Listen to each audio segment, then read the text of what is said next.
आमर एठी प्रति वर्ष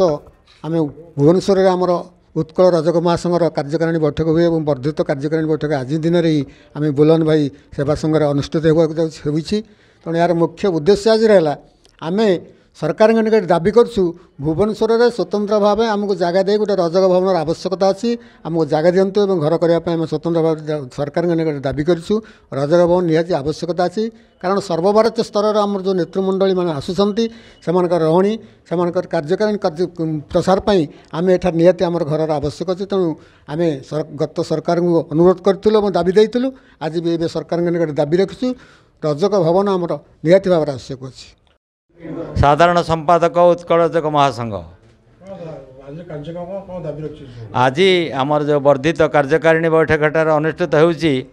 आमर मुख्य उद्देश्य होउची आम गाड़गे बाबा जयंती पालन करूँ फेब्रुआरी 2025 मसीहा फेब्रुआरी मास 23 तारीख दिन आम सरकार निकट में दाबी रखीचु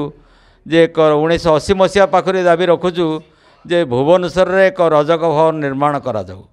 जो रजक भवन निर्माण कले ग्रामांचल आसीथिबा गरीब रजक पिला माने से टे रात्रि बेला रहिबार सुजोग पाते आ जो इलेक्शन ये भोट फोट देवाक आसुँच इंटरव्यू देवाई तांकु टे सुविधा होता। तापर आमर सर्वभारतीय स्तर में जो नेता मैंने आसमानकर सहित आम इंटराक्शन आलाप आलोचना करने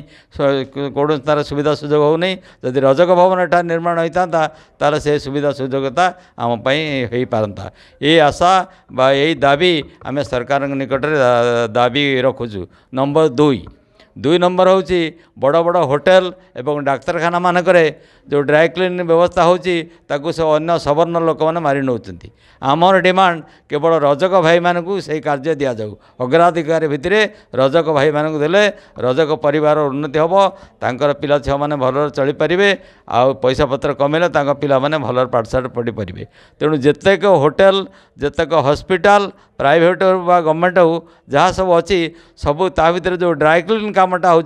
केवल बाछी बाछिकी रजक भाई मानू दि जाऊ ये आमर हूँ सरकार पाखे डिमांड।